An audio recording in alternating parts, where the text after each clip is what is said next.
নমস্কার বন্ধুরা, তনহির পাকশালাতে সবাইকে স্বাগত। আলুর তরকারি বা আলু চচ্চড়ি বা আলুর দম আমরা তো মাঝে মধ্যেই বাড়িতে বানিয়ে খেয়ে থাকি, কিন্তু এই একঘেয়ে রান্না যদি খেতে ইচ্ছে না হয় তাহলে আপনারা অবশ্যই এই পাহাড়ি আলুর রেসিপিটা বানাতে পারেন। তাহলে দেখে নেওয়া যাক আমার আজকের এই দারুণ সুস্বাদু পাহাড়ি আলুর রেসিপিটি।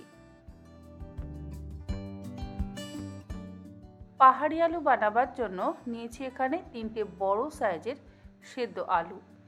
আলুগুলোকে আমি খোসা সমেত 1 টেবিল চামচ পরিমাণে লবণ দিয়ে 3টে সিটি দিয়ে সেদ্ধ করে নিয়েছি। আমি যে আলুগুলো ব্যবহার করেছি সেগুলো কিন্তু বেশ বড় বড় সাইজের। এমন নয় যে এই রান্নাটা এই বড় সাইজের আলু দিয়ে করতে হবে, আপনাদের বাড়িতে যেরকম সাইজের আলু থাকবে সেরকম সাইজের আলু দিয়ে করতে পারেন। আর আলুর পরিমাণটা অবশ্যই নিজেদের ইচ্ছে মতন ব্যবহার করবেন। আলুর খোসা ছাড়িয়ে নেওয়া হয়ে যাওয়ার পর আলুটা আমি বড় চৌকো টুকরো করে কেটে নেব।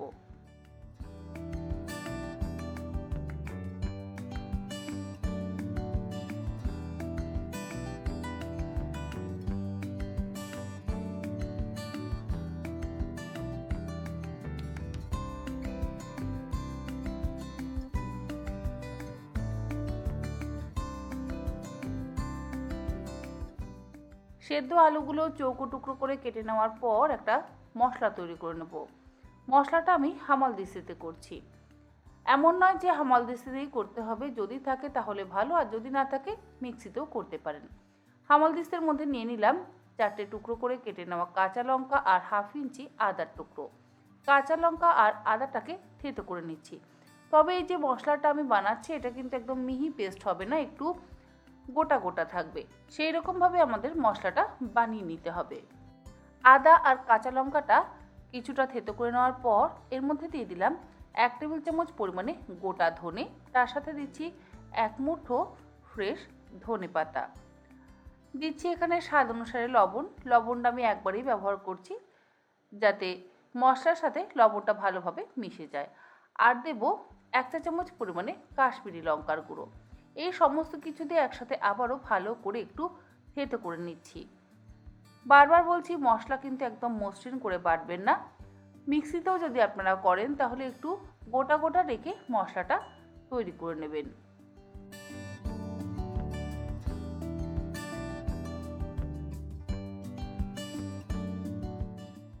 সমস্ত কিছু একসাথে থেতো করে নেওয়া হয়ে যাওয়ার পর এর মধ্যে দিয়ে দেব 1 চা চামচ পরিমাণে গরম মশলার গুঁড়ো আর দেব অল্প একটু জল। সব কিছু দিয়ে আবারও একবার মিশিয়ে একটু থেতো করে নিচ্ছি।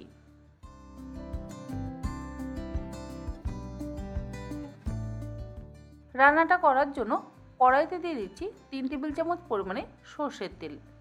এখানে আমি মাটির পাত্র ব্যবহার করেছি, মানে মাটির কড়াই ব্যবহার করেছি। এমন নয় যে মাটির কড়াইতে করতে হবে, আপনাদের বাড়িতে যে কড়াই আছে তাতেই কিন্তু করবেন। তেল গরম হয়ে যাওয়ার পর এর মধ্যে ফোড়ন দিয়ে দিলাম হাফ চা চামচ পরিমাণে গোটা জিরে, 2টো ফাটিয়ে নেওয়া শুকনো লঙ্কা আর দেব 1/4 চা চামচ পরিমাণে হিং।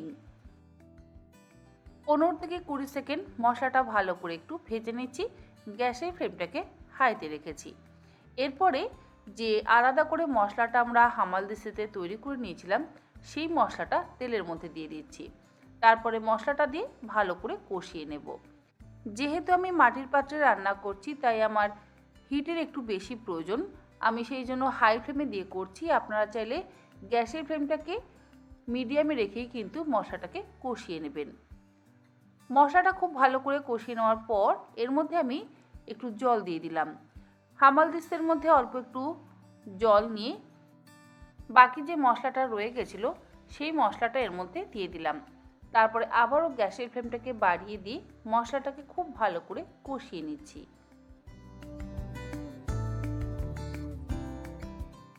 মশলা ভালোভাবে মিনিট 4-5 সময় ধরে কষিয়ে নেওয়ার পর এর মধ্যে দিয়ে দিলাম সেদ্ধ আলুর টুকরোগুলো। আলুর টুকরোগুলো দিয়ে এবার মশলাটাকে ভালো করে মিশিয়ে কষিয়ে নিচ্ছি। আবারও বলছি, যেহেতু আমি মাটির পাত্রে করছি সেই জন্য গ্যাসের ফ্লেমটাকে হাইতে করে দিয়েছি। আপনারা যারা নর্মাল কড়াইতে করবেন তারা কিন্তু গ্যাসের ফ্লেমটাকে মিডিয়ামে রেখে আলু আর মশলা একসাথে কষিয়ে নেবেন।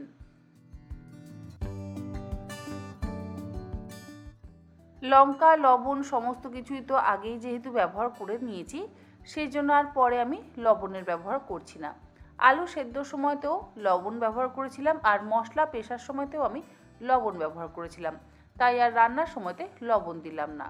ভালো করে কষিয়ে নিয়ে কড়াইটা ঢাকা দিয়ে গ্যাসের ফ্লেমটাকে লো টু মিডিয়ামে করে দিয়ে কিছুক্ষণ রেখে দেব। 2-3 মিনিট পর ঢাকাটাকে খুলে নিলেই তৈরি হয়ে যাবে আমাদের দারুণ সুস্বাদু পাহাড়ি আলু। রুটি, লুচি, পরোটা সব কিছুর সাথেই এই পাহাড়ি আলু খেতে কিন্তু অসম্ভব ভালো লাগে। যে কোনো পুজোর দিনে আপনারা চাইলে এইরকমভাবে মশলাদার পাহাড়ি আলু বানাতে পারেন। সবশেষে ওপর থেকে ছড়িয়ে দিলাম সামান্য পরিমাণে একটু ধনেপাতা কুচি। ধনেপাতা কুচি দেওয়ার পর ভালো করে মিশিয়ে নিলেই তৈরি হয়ে যাবে দুর্দান্ত স্বাদের পাহাড়ি আলু। এটাকে এবার আমি সার্ভ করছি। আশা করি আমার আজকের এই ভিন্ন স্বাদের আলুর রেসিপি অর্থাৎ পাহাড়ি আলুর রেসিপি আপনাদের ভালো লাগলো। ভালো লাগলে আপনারা যে কোনো দিন বাড়িতে বানান, আর বিশেষ করে যেহেতু এটা নিরামিষ রান্না, তাই পুজোর দিনেও কিন্তু আপনারা এটা বাড়িতে বানিয়ে খেতেই পারেন। আজ তাহলে এই পর্যন্ত, আবার হাজির হয়ে যাব অন্যদিন অন্য কোনো রেসিপি নিয়ে। ভালো থাকবেন, সুস্থ থাকবেন, ধন্যবাদ।